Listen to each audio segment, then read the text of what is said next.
The lie of laziness. You've probably called yourself lazy at least once this week, maybe quietly, maybe as a joke, maybe while staring at a screen you'd been scrolling for an hour, even though there were things you genuinely wanted to do. And that's the strange part. You do care. You care enough to feel guilty about wasting time, care enough to think about changing, care enough to keep promising yourself that tomorrow will be different. Lazy people don't usually sit awake at night feeling bad about their own potential. So maybe laziness isn't the real problem. Maybe the real problem is that your mind has been overloaded for so long that exhaustion now feels like your personality. Because some people are physically tired, but this is different. This is the kind of tiredness that sits behind your eyes, the kind that sleep doesn't fully fix, the kind where even small tasks start feeling mentally heavy for no obvious reason. And the worst part is that from the outside, it doesn't look serious enough to justify how exhausted you feel. You're not carrying bricks. You're not surviving a war. You've just been online, thinking, responding, consuming, switching attention every few seconds until your brain quietly stopped feeling like a peaceful place to live. And this video is about that. Part 2. The modern brain. Think about what your brain deals with in a normal day now. Before you even get out of bed, your attention is already being claimed by something. Notifications, messages, videos, news, emails, people's opinions, someone else's success, someone else's crisis. Your mind wakes up into noise, and because this happens every day, it stopped feeling strange. It started feeling normal, but it isn't normal. Human beings were never built to process this much information this consistently. 100 years ago, your brain mostly focused on what was physically around you. Now your nervous system is reacting to hundreds of invisible things every single day, and none of them fully leave. That's the important part. There's no psychological boundary anymore. Work follows you home. School follows you home. People follow you home. The internet follows you into bed. Even rest has become crowded, and eventually your brain adapts to this environment the same way humans adapt to almost everything, by staying slightly activated all the time, not panicked, not overwhelmed dramatically, just mentally stretched constantly.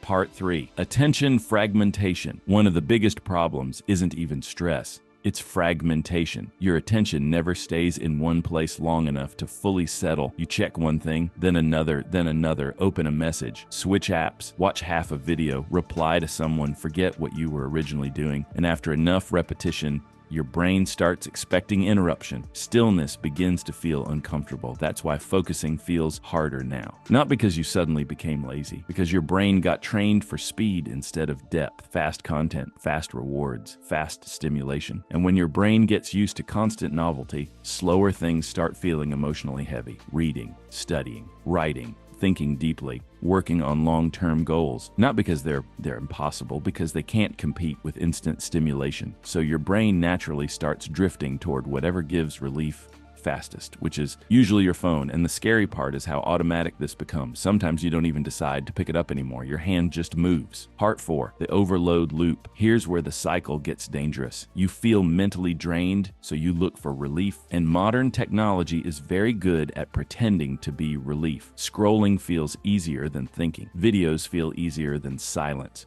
Noise feels easier than being alone with your own mind. So you consume for 10 minutes, then 30, then 2 hours, disappear somehow.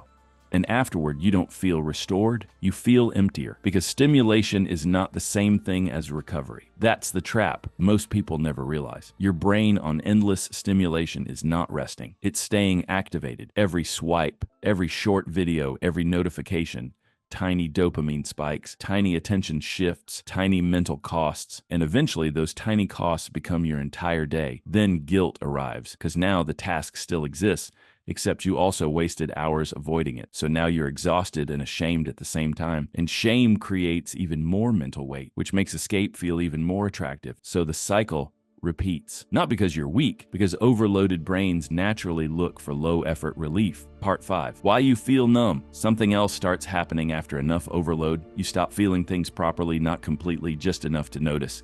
Things that used to feel exciting feel muted. Moments that should feel relaxing don't fully reach you anymore. You watch something funny without laughing much. listen to music while barely hearing it, spend time with people while mentally somewhere else. It's like your emotional volume got lowered slightly. And this happens because your nervous system was never meant to stay stimulated constantly without recovery. Your brain needs quiet periods to process emotions properly, but most people never fully stop consuming long enough for that to happen. So emotions stay unresolved. Thoughts stay unfinished. Your mind never fully clears. And eventually even rest starts feeling strange. You sit quietly for 5 minutes and suddenly feel uncomfortable. Not because silence is bad, because your brain forgot how to exist without input. That's why so many people feel tired even after doing nothing, because mentally they never stopped. Part 6. The pressure to optimize modern life also introduced another kind of exhaustion. Optimization pressure, the feeling that every part of your life should constantly be improved. Your routine, your body, your sleep, your productivity, your relationships, your mindset, your future, everything becomes something to fix. And after a while, you stop living naturally. You start monitoring yourself constantly. Every day becomes an evaluation. Did I waste time? Did I improve enough? Am I falling behind? Am I doing enough with my life? Even rest starts feeling guilty because somewhere in the background, there's always a voice saying you could be doing more. That voice exhausts people more than they realize because human beings are not designed to live as self-improvement projects every second of their existence. At some point, constantly trying to optimize yourself becomes another form of mental overload. Part 7. The confusion of laziness. And this is where people misunderstand themselves. They call this laziness, but real laziness usually looks like indifference. Most overwhelmed people are not indifferent. They care deeply. That's why they feel frustrated with themselves all the time. That's why they keep searching for answers, watching videos, trying new systems, promising themselves they'll change. The problem isn't absence of care, it's cognitive exhaustion, a brain that has absorbed too much for too long, a nervous system that no longer feels truly rested, a mind that spends so much energy reacting that it has very little left for creating, focusing, or thinking clearly. You are not failing because you don't want better. You're struggling because your internal resources are being drained faster than they recover. And eventually, after enough exhaustion,